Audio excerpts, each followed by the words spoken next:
듣기만 해도 산업과 기업이 저절로 이해된다. 최고의 애널리스트와 제야의 고수들에게 직접 듣는 투자 세미나 와이즈 클럽. 고정 댓글을 타고 오세요. 제가 하얀 옷을 입다 보니까 어쩌다 보니까 이게 흑백 요리사가 됐네. 네, 이게 바둑판이 됐습니다. 우리 홍대선 작가님 처음으로 모셨습니다. 와주셔서 고맙습니다. 감사합니다. 한국인의 탄생. 네. 요 책 이야기를 좀 바탕으로 저희가 대담을 좀 나눠볼 텐데요. 근데 사실 좀 의외인 점들이 있었습니다. 그 한반도가 네. 굉장히 살기 좋고 사계절 뚜렷하고 네. 온화하고 예. 이렇게 농사지을 땅도 좀 충분하고 네. 이런 걸로 알았었는데 아니죠. 아니라고요? 예. 되게 정반대죠. 척박한 곳이라고요, 살기. 우리나라는 예. 쌀농사에 올인한 문명이잖아요. 네네. 예, 기본적으로. 근데 이제 쌀농사 문화권 중에 그 국가 민족 중에 한반도가 가장 척박하죠. 단적인 예로 중국이 북부는 밀농사권, 남부는 쌀농사권으로 이렇게 나눠져 있지 않습니까? 예. 그런데 중국의 쌀농사권의 최북단이 네. 우리나라의 그 최남단하고 겹쳐요. 예. 사실은 우리나라는 쌀농사를 지으면 안 되는 땅이에요. 그래요? 예. 왜냐하면 산지가 너무 많고. 그죠, 산지는 많죠. 예. 근데 우리가 우리나라는 산지가 70%야. 그럼 나머지 30%는 평야 아니냐라고 생각할 수 있지만 그 평야의 질도 매우 나쁘고요. 우리나라의 산은 뭐랄까 산이 그러니까 이렇게 이쁘게 생기지 않았잖아요. 난 예쁘던데. 아니 보기에 자연은 예쁘죠. 네네네. 스위스 알프스 산에 가도 네. 스위스도 엄청 예쁜 나라예요. 예. 그런데 스위스 사람들도 먹고 살 게 없어가지고 옛날에 용병 뛰었잖아요. 예, 그 아름다운 것과 먹고 살기 좋은 건 이제 좀 다른 개념인데 그런 측면에서. 그래서 이 산들이 이질어진 이 복잡하게 얽혀진 겹겹사는 그다음에 이 이질어진 산맥들 그 산맥들이 만들어내는 그늘도 우리는 무시하면 안 되거든요. 그늘. 예, 그렇죠. 그러니까 우리나라의 자연을 3D로 봐야 돼요. 예, 그늘이 없는 평야 중에서도 물을 댈 수 있는 곳에서만 쌀농사를 지을 수 있어요. 그렇죠. 굉장히 쌀농사를 지을 수 있는 곳은 협소한데 쌀농사를 짓는 그 논들조차도 외국에 그냥 땅보다도 웬만하면 더 농사짓기 불리해요. 척박해요. 예. 그래서 왜 그 러시아 우크라이나 전쟁 보면 딱 보면 그 우리나라 어르신들이 그 우크라이나 전쟁 그 뉴스 나오는 거 보니까 땅이 그 시꺼매가지고 그 상추 심고 싶더라. 예. 그 풍요로움이 완전 다른 거예요. 지력의 색깔이 다른 거죠. 약간 거기가 특히 이제 뭐 겨울 지나고 초봄쯤 되면 막 엄청 발도 빠지고 탱크도 빠지고 막 이러는 그 땅 질이라고 하는데 그게 농사짓기엔 되게 좋은 거예요, 그러면. 최적의 땅이죠. 우크라이나가 그래서 유럽의 빵 바구니라고 하지 않습니까? 그 나라가. 밀농사. 예. 밀농사권이죠, 거기는. 그래서 그 우리나라가 살기 정말 좋은 땅이다라고 하는 것은 전혀 그러니까 2차 산업 사회에서는 우리는 충분히 우리나라의 자연을 즐기고 살 수가 있지만 그 모든 생산물이 모든 어떤 경제의 GDP 전체가 자연과 인력의 결합으로 나오는 농사가 됐든 목축이 됐든 이런 1차 산업 사회에서 한반도는 먹고 살기 힘든 땅이죠. 얼마 전에 개천절이었었는데 이제 단군 할아버지가 한반도에 터잡으시고 홍익인간 뜻으로 나라 세우셔서 되게 좋은 곳인 줄 알아요. 저는 단군 할아버지가 부동산 사기 당했다고 생각합니다. 부동산 사기 당하셨는데 거의 그 있지 않습니까? 전세 사기. 빌라왕한테 당하셨다. 아니 우리가 어릴 적에 배울 때는 단군 할아버지가 이렇게 쭉 보시고 한반도 저기가 가장 살기 좋다. 우리 후손들을 위해서 저기로 터를 정해야겠다. 이렇게 하셨다고. 그게 전세 사기죠. 기획부동산에 누가 중개했어? 단군 할아버지한테 이거 누가 중개해가지고 한반도. 그러니까 사실은 단군 할아버지 같은 경우는 그러니까 이분이 환웅의 아들이지 않습니까? 환웅은 서자예요. 적장자가 아닙니다. 진짜 신화 속에서. 그러니까 환인이신 하늘나라의 주인인 자기 아버지한테 제가 알아서 개척을 할 테니까 제가 개척한 건 인정해 주세요. 라고 해서 내려온단 말이에요. 그러니까 분명히 큰형님이 있었겠죠. 큰형님은 하늘나라를 물려받는 거고 그러니까 원래 서자의 운명이란 게 개척해야 되는 운명이잖아요. 그래서 서양의 도검 중에는 아예 이름이 바스타드 소드가 있잖아요. 바스타드. 서자검. 왜냐하면 용병을 많이 끼니까. 옛날에는 동서고금이 다 같이 물려주지 않아요, 자식들한테. 그러면은 재산이나 부와 지위가 공중분해돼요. 몇 세대만 내려가면. 다 굶어 죽는 거예요. 그래서 그러니까 한 사람한테 몰빵을 시켜주는 대신에 나머지는 알아서 해라. 그래서 이제 환웅도 알아서 하려고 내려왔는데 이 땅에 내려오셨죠. 그런 측면에서 보면 단군 할아버지도 일종의 전세 사기를 저 일종이 아니라 전세 사기 되게 세게 맞았죠. 먹고 사는 것도 문제지만 이게 지리학적으로 보면 먹고 사는 게 문제지만 지정학적으로 보면은 가장 오랜 가장 가까운 가장 적이자 라이벌이자 이웃나라가 중국이에요. 네. 중국 옆에 있다는 거는 엄청난 압박입니다. 거기 중국에 흡수 통합되지 않고 살아남았다는 거는 굉장히 미스테리한 사건이에요.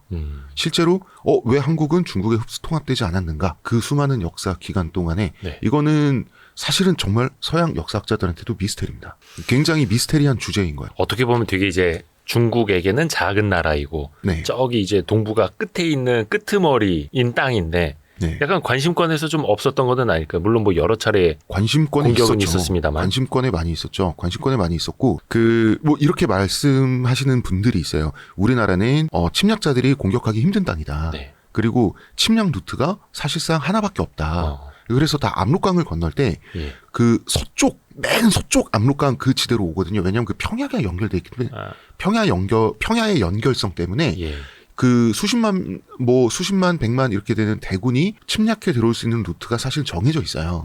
그거는 사실인데, 그거는 중국의 다른 데도 그런 데 되게 많아요. 예를 들어서 그 파촉이라고 하는 삼국지에 나오는 그 총나라가 네. 자리 잡은 곳. 거기로 진입하는 거는 한반도에 진입하는 것보다 더 어려워요. 그런 지대가 현재 중국 내부에도 굉장히 많습니다. 근데 결국 한족은 계속해서 팽창했고, 네. 결국 중국의 크기는 지금에 이르렀잖아요. 네. 계속해서 역사적으로 중국은 계속 팽창했거든요. 그러니까 한반도를 중국의 일부로 삼으려고 중국은 분명한 의지를 갖고 있었고요. 고조선 망했죠. 고조선 멸망시켜서 한사군 설치했잖아요. 네. 그 한사군을 고구려가 결국은 수백 년에 걸쳐서 다 하나씩 축출해내는데 성공하죠. 그래서 뭐 호동왕자와 낙랑공주 스토리. 그것도 이제 낙랑군이잖아요. 원래는 대방군, 낙랑군, 현도군, 임동군 이런 한사군의 하나인데 그 낙랑군을 고구려가 멸망시켰단 말이죠. 그리고 그 밑에 있는 대방군도 멸망시켰고 해가지고 결국은 한반도에서 중국 세력을 축출한 그 고구려마저 결국은 당나라에 멸망을 당했고 백제 멸망했죠. 그 다음에 중국은 아니지만 뭐 지금에 와서는 중화민족이라고 그들에게 일컬어지는 거란족. 우리는 한번 멸망할 뻔했고요. 그 다음에 몽골과 싸워서 한번 멸망할 뻔했는데 어떻게 항복 협상을 잘해가지고 또 이제 정체성을 지킬 수 있었고요. 이랬던 부분들을 보면은 굉장히 이웃을 잘못 만났죠. 이웃을 잘못 만난 거다. 그렇죠. 그 이야기는 뒷부분에 조금 더 자세히 시간이 되면 또 여쭤볼게요. 우선은 우리가 이제 한반도 어떤 이제 자연 환경, 땅, 우리가 살고 있는 토대를 가지고 이제 이야기를 좀 해볼게요. 근데 이 한반도의 환경 때문에 한국인의 짜증, 애증 이런 것도 생겼다 이렇게 해석을 하시더라고요. 일단 기본적으로 한국인들은 유전적으로 그 호르몬이나 신경 절단 물질의 분비량 이런 걸 보면은 세계에서 제일 불행한 사람들이 맞아요. 유전적으로 불행해요.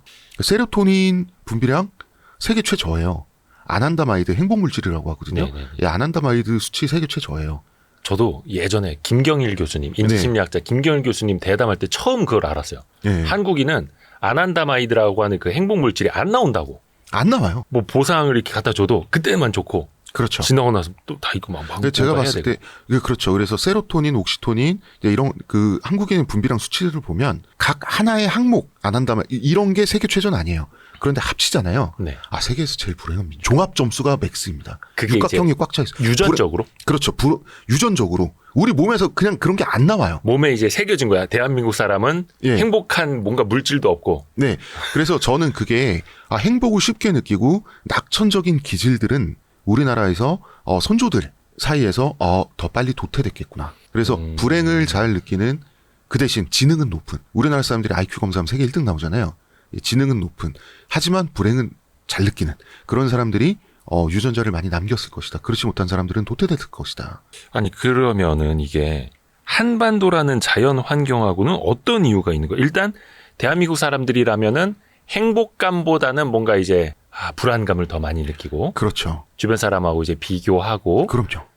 요걸 이제 누구나 느끼실 수는 있을 겁니다. 그리고 이제 홍대순 작가님도 말씀해 주신 것처럼 역사적으로 행복감에 도취되어 있고 편안하게 살아온 사람들은 먼저 도태됐을 것이고 진화적으로. 저는 그렇다고 생각해요. 근데 그게 한반도라는 땅하고는 어떻게 연계가 되는 거예요? 원래는 쌀농사를 지을 수 없는 땅인데 우리 선조들이 쌀농사에 올인하다시피 한 이유는 우리가 농사를 지을 수 있는 그 농사 이전에 우리가 유목, 목축도 사실 제대로 된 인구를 부양하긴 어려워요. 네. 우리나라 한강 유역에 옛날에 고대, 상고 시절에 목축이 있었다고는 하지만 본격적으로 인구가 증가할 때 모든 인류 문명이 본격적으로 인구가 증가해야지 제대로 된 국가를 경영하고 그렇게 되거든요. 네. 예. 그러니까 결국은 삼국시대 초반에 벌써 한강 유역 두고 싸우는 게 농사 때문에 싸운단 말이에요. 삼국이. 고구려 신라 백제가. 네. 예. 쌀농사에 왜 그렇게 올인할 수밖에 없었냐면 우리는 너무나 한정적인 평야를 갖고 있는데 예. 쌀은 단위 면적당 인구 부양력이 가장 높아요. 모든 작물 중에. 그러니까 한정된 땅에서 지어도 괜찮은 생산량이 나오는. 한정된 땅에서 다른 무엇을 하는 것보다 그나마 많은 인구를 부양할 수 있는 거죠.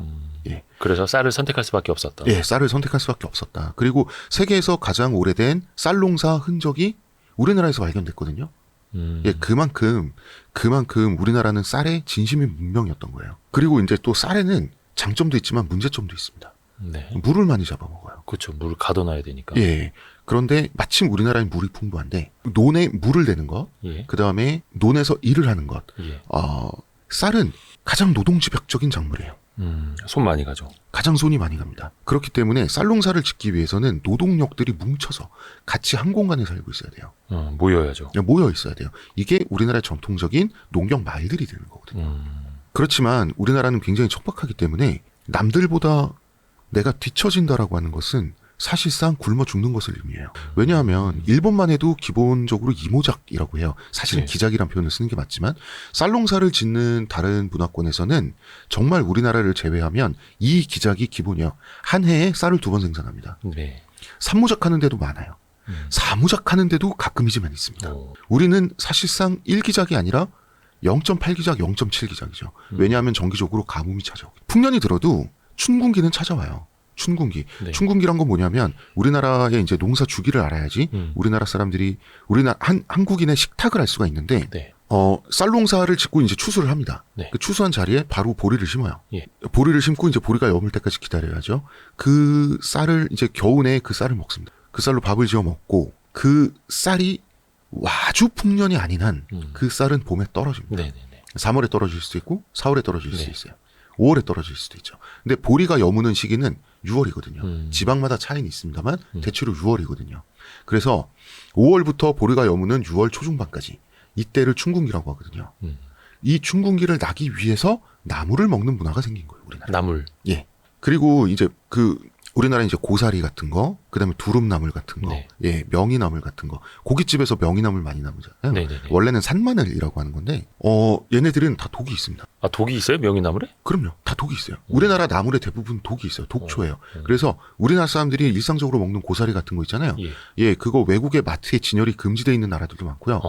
예, 그 공항에서 통관이 안 되는 나라들도 굉장히 많습니다. 우리나라 사람들은 그냥 식탁에 있는 건데. 해외에서 보면 좀 이상한 사람들이네. 독초로 먹고 매우 이상한 사람들이죠. 그게 왜 그러냐면 우리나라 사람들이 나물을 먹을 때 나물 무치는 레시피가 다 하나같이 소금물에 데친 다음에 무치는 거잖아요. 네. 예, 소금물에 데친다 독을 빼는 거죠. 제독 과정을 거치는. 그 명이나물도 고깃집에서 항상 장아찌로만 나오잖아요. 그렇죠. 예, 그 장아찌로 담가서 독을 빼는 거지. 그 생으로 먹으면 안 됩니다. 예, 사람 병들어요. 몰랐네. 그냥 예. 맛있게만 먹었지. 예, 그래서 우리나라 사람들은 춘궁기가 있었기 때문에 이 춘궁기 동안에 먹을 수 있는 모든 것을 다 찾아 먹을 수 있어야 됐다. 어떤 형태로든 독을 빼는 과정을 통해서라도 그랬어야 됐다. 우리나라 사람들이 먹는 나물의 종류가 뭐 100가지가 넘잖아요. 그런데 이것은 그러니까 산나물 모아. 예, 그 한국인의 농사 주기에도 연관이 있지만 이 식물의 생애 주기와도 연관이 있습니다. 왜냐하면 독이 있는 모든 식물들은 동물도 그렇고 식물도 그렇고 독이 있는 것들은 자라면서 네. 더 독이 강해져요. 그러니까 봄나물이라고 하는 것은 많은 것들이 새순을 따먹어요. 소금물에 한번 데치면 제독이 되는 애들인 거죠. 두릅은 여름에 못 먹어요. 독성이 너무 강해서. 그래서 봄나물 하는 거예요. 그래서 우리가 봄은 나물의 계절이다 하면서 지금은 한국 사람들이 입맛을 다시면서 봄 됐는데 나물 먹자라고 하는 것은 사실은 그때가 제일 먹기 좋을 때. 예, 그때가 제일 먹기가 좋고 옛날 사람들이 먹고 싶어서 먹은 게 아니라 어쩔 수 없이 그거라도 먹어야 했기 때문에 먹다가 봄나물 문화가 생긴 거거든요. 춘궁기에. 예. 그리고 가을에 수확한 쌀을 뭐 다른 잡곡들을 겨우내 먹지만 탄수화물만 먹으면 사람 병들어요. 그쵸. 다치면 안 낫고 네. 이빨 흔들리고 뭐 갑자기 자다가 코피가 터지고 이런단 말이에요. 예, 영양소들 그 탄수화물 칼로리 말고 다른 복합적인 비타민 같은 이런 영양소들이 들어와 줘야 되거든요. 예. 그런데 우리나라의 겨울은 너무 척박해요. 하얀 사막이라고 불러도 될 정도로 너무 척박하거든요. 겨울을 나기 위해서 만들어진 게 김치입니다. 그러니까 우리나라의 나물은 춘군기를 견디기 위해서, 그다음에 김치는 겨울을 견디기 위해서 만들어진 거예요. 그래서 아직도 북한에서는 당연히 김치는 겨울에 먹어요. 그 탈북자들이 네. 세터민들이 있지 않습니까? 네네. 우리나라에 와서 아니 한여름에 어떻게 이 나라는 김치를 먹을 수가 있지? 하면서 굉장히 놀라면서 감탄한다 그러거든요. 김치냉장고. 예, 김치냉장고가 있고 또 지금의 남한은 너무 풍요롭잖아요. 예. 그런데 원래 자연적인 상태, 예. 전근대에 우리 선조들은 겨울을 나기 위해서 김치를 맡아갔다는 거죠. 그래서 김장철이 늦가을 겨울이잖아요. 예. 야, 신기하다. 거의 뭐 흑백 요리사 나가셔도 되겠는데? 제가 요리를 잘해야 나가죠. 나물 무침 이런 걸로 그냥 나물 눈가리고 무침이요? 먹어보라고. 근데 사실 제가 이제 질문을 드렸는데 약간 이제 이렇게 돌아갔습니다. 네, 돌아갔어요. 예. 한반도에서 사는데 이제 왜 행복감이 없어지고 예. 약간 뭐라 해야 될까 비교하는 문화나 짜증이나 애증이 생겼을까 이 질문이었는데 예, 살짝 들어보면 노동 집약적이고 네. 농경 마을을 구성하면서 함께 관계주의 속에서 살아갈 수밖에 없기 때문이다라고도 추측은 되거든요. 그렇죠. 그것 때문이에요. 그런데 남들보다 내가 못 산다라고 하는 것은 거의 내가 굶어 죽는 너무나 비참한 불행 혹은 내 미래를 예측할 수가 없는 거죠. 네네.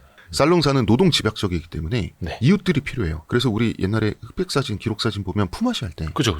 남의 논에서 다 일해주지 않으면 그렇죠. 예, 그 사람도 굶어 죽고 나도 굶어 죽어요. 서로가 도와줘야 돼요. 그렇습니다. 내 땅에서 나온 거는 다 나의 소출이지만 모든 마을 사람들이 함께 와서 도와주는 게 불문율이었단 말이야. 나도 남의 논에 가서 도와줘야 돼요. 그렇죠. 그렇기 때문에 이웃은 소중한데 그 이웃들은 나를 감시하고 나도 그 이웃들을 보고 저는 느슨한 감시 혹은 면밀한 관찰이라고 보거든요. 그러니까 부정적인 의미라기보다는 부정적인 의미도 들어가 있죠. 그러니까 우리나라 사람들은 서로 비교하고 시기 질투하기가 너무 쉬워요. 왜냐하면 우리나라 속담 중에 똥밭에 굴러도 이승이 저승보다 낫다라는 그쵸, 이렇게 날것에 이렇게 정말 이렇게 노골적인 속담을 갖고 있는 나라가 어디 있습니까? 그만큼 1차원적인 욕망을 충족하는 거 내가 먹고 살아야 한다는 게 그만큼 선조들에게 절박했단 말이죠. 그 절박함을 남들도 가지고 있고 다시 말해서 남들도 나와 같이 1차원적인 욕망에 사로잡혀 있는 속물들이라는 사실을 우리는 너무 잘 알고 있어요. 그리고 쟤보다 못 살면 나는 정말 굶어 죽는 거야. 당연히 머리를 밟고 한 칸씩 올라서고 싶어요. 그러니까 이웃은 사랑스러운 존재가 아니에요. 우린 너무 붙어 살아요. 이웃은 사랑스러운 존재일 수가 없는데 이웃의 존재는 중요해요. 이웃이 사랑스럽지 않아도 이웃의 존재는 중요해요. 그래서 저는 사촌이 땅을 사면 배가 아프다라는 말이 굉장히 우리나라의 전통사회를 설명하는 키워드라고 생각해요. 사촌이 땅을 사면 배가 아프죠. 왜냐하면 땅은 한정적인데 농사를 지을 수 있는 땅은 한정적이에요. 사촌이 땅을 산다는 것은 내가 확보할 수 있는 땅이 그만큼 줄어든다는 걸 의미해요. 그러네요. 배가 아파야죠. 예. 그 사촌이 땅을 사는데도 배가 아프지 않고 허허거리면서 축할 수 있는 성격의 소유자는 그런 사람들은 유전자를 남기기 불리했겠죠. 하지만 사촌이 암에 걸리거나 죽기를 바라진 않아요. 땅을 사면 배가 아프지만 그 사촌은 나의 돈에서 일을 해줘야 돼요. 그래서 저는 한국인들이 이 기질을 물려받은 한국인들이 평생 나와 같은 한국인들을 좋아해야 할지 애정해야 될지 증오해야 될지 모르는 상태에서 평생을 산다고 생각해요. 애매하게. 예. 애매한 관계. 그렇죠. 애증이죠. 밖에 나가서 한국인이 뭐 외국에서 뭐 해냈다 그러면 자랑스럽고 그런데 걔가 좀 나댄다 싶으면 커뮤니티 댓글에서 쟤 왜 이렇게 지가 연예인인 줄 안다고. 저는 그거라고 생각해요. 거의 비슷하네요. 그러니까 어떤 산업적으로도 그렇고 저희가 속해 있는 이런 미디어나 유튜브 산업에서도 어떤 분이 우리 채널에 출연해서 조회수가 많이 나오면 좋은데 그분이 또 딴 데 나서 너무 잘 되면은 배가 아프고 그렇죠. 우리 채널 나와갖고 빵빵 터졌어야 되는데 이런 생각하고 있고 그렇죠. 이게 약간 물려받은 거네요 다. 그렇죠. 그러니까 유전자로서. 한국 사람들은 친구가 나보다 너무 잘 살면 친구 차가 막 벤츠고 나는 그랜저인데 네네. 나는 20평대 아파트 사는데 친구는 30평대 강남에 살고 이러면 그 친구 집에 집들이 놀러 갔다 오면 그날 병 나잖아요. 집에 소주 한 병 더 혼술하고 자야 된단 말이에요. 그런데 이게 서양 사람들이 생각하는 헤이트, 그 증오가 아니에요. 그 친구가 만약에 죽을 병에 걸렸다 그러면 그럼 또 가서 도와주죠. 예, 그러면 가장 슬퍼하는 게 또 한국인. 그러니까 이 애증의 복합적인 감정을 한마디로 약간 설명을 하자면 지긋지긋하다. 지겨운 인간들. 운명 공동체로 생각은 하나 막 사랑스럽지는 못한 애증의 대상. 되게 양면성이 있는. 네, 그렇죠. 그 동전의 요쯤에서 이제 공감되시는 분들은 좋아요 눌러주세요. 이놈들이 이게 잘 되나 보자 막 이러지 말고 이게 좋아요 얼마나 찍혀있나 보자 막 이러지 마시고. 이야, 신기합니다. 근데 이게 만약에 대한민국 사람들이 한반도 땅에서 집단적으로 이제 농사를 짓는 게 아니라 쌀농사가 아니라 만약에 목축을 했다. 예를 들어서 이제 몽골 사람들처럼 유목민 생활을 했다. 그러면 이렇게 막 비교하지도 않고 시기 질투하지도 않았겠죠. 한 1년에 한두 번 만나는데 오, 잘 지냈냐고 이러고 나는 동쪽으로 간다 뭐 이러고. 그렇죠. 그러니까 한반도는 목축이나 제대로 된 목축의 유목이 처음부터 불가능한 땅이지만 그쵸. 그런 환경이었다면 당연히 어떻게 그 민족이 먹고 살아왔느냐가 당연히 그 민족적인 기질을 정한다고 생각합니다. 그럴 수밖에 없죠. 그리고 또 쌀농사 지으면은 새벽부터 나가서 일해야 되고 하루 종일 부지런해야만 하는 거고 게으름 피울 수도 없고 그게 지금까지 남아 있는 거고. 그렇죠. 보통 외국 같은 경우는 전통적인 한국의 농부들만큼 일한다. 예를 들어서 방글라데시나 네. 미얀마나 네. 이런 곳에 일한다. 그러면 그냥 편안하게 살면 돼요. 이 정도로 안 하나요? 이 정도로 하면은 3기작을 하죠. 한 해에 3번 생산을 하죠. 예, 그 농사만 지어도 돼. 봄나물 캐러 안 다녀도 돼요. 민물고기 잡아서 매운탕 끓이려고 그렇게 고생 안 해도 돼요. 그 텃밭 가꾼다고 그 텃밭에 콩, 상추, 깻잎, 고추 다 해야 되고 심지어 담벼락까지 낭비할 수 없어서 덩쿨식물을 감아가지고 호박 키워야 되고 초가 지붕에서는 박, 오이 이런 거 키워야 되고 마당 한 구석에 참외 키워서 참외 먹어야 다 우리 할머니, 할아버지, 부모님 세대 얘기예요. 다 이거 진짜 아시는 분들은 공감하실 수밖에 그렇게 없어요. 안 살아요. 외국의 농부는 그렇게 살아본 적이 없어요. 근데 이게 현대 사회에서도 예. 외국 나가면 한국 사람들 제일 부지런하고 예. 해외 여행을 가서도 아침 7시부터 차 시동 켜고 제일 먼저 출발하고 있고 막 이런 사람들이 한국 사람이라고. 그러니까 요새는 외국인들도 공항에서 네. 가장 빨리 공항을 빠져나가거나 네. 그 출입국 수속을 하면 한국인들 뒤를 따라다니면 된다는 걸 깨달은 외국인들이 있더라고요. 비행기 착륙하면 제일 먼저 일어서 있고. 예. 그런 것들. 우리는 제가 KTX를 타도 예. 아직 열차가 움직이고 있는데 한국 사람들은 일어나고 있잖아요. 예. 비행기가 착륙을 하고 있으면 일단 안전벨트를 풀고 있잖아요. 한국 사람들. 예. 그러니까 급함. 바퀴만 닿으면. 예, 급함. 그 급함이 전 생존투쟁에서 왔다고 생각해요. 예를 들어서 생존투쟁에서 왔다. 외국의 농부는 쌀농사를 한다 그러면 쌀농사를 지어요. 그러면은 먹고 남는 게 있을 거 아닙니까? 그걸로 물물 교환하면 돼요.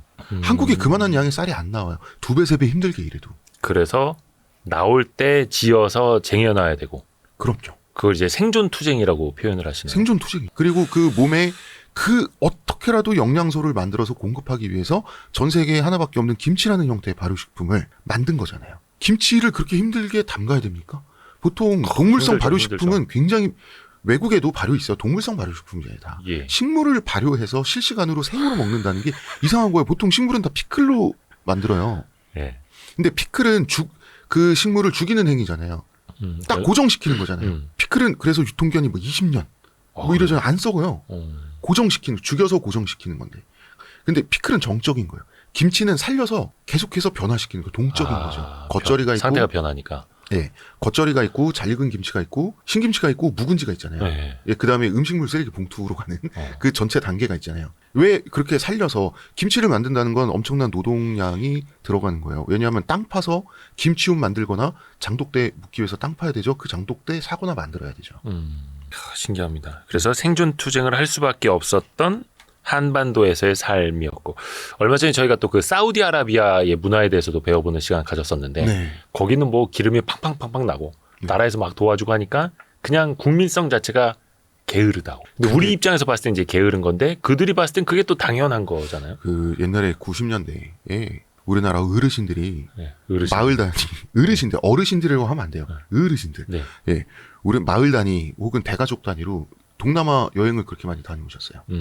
단체 여행. 네네, 예. 단체 여행. 왜냐하면 이제 먹고 살만해지니까 90년대에 자식들이 어떻게 효도를 하지? 저분들 놀 줄도 모르고 평생 일만 하신 분들인데 네. 그래서 외국 구경 한번 시켜드리자 해서 물가가 싼 동남아에 많이 갔다 오셨는데 이분들이 동남아에 갔다 와서 하는 말들이 그 나라 왜 못 사는지 알겠다.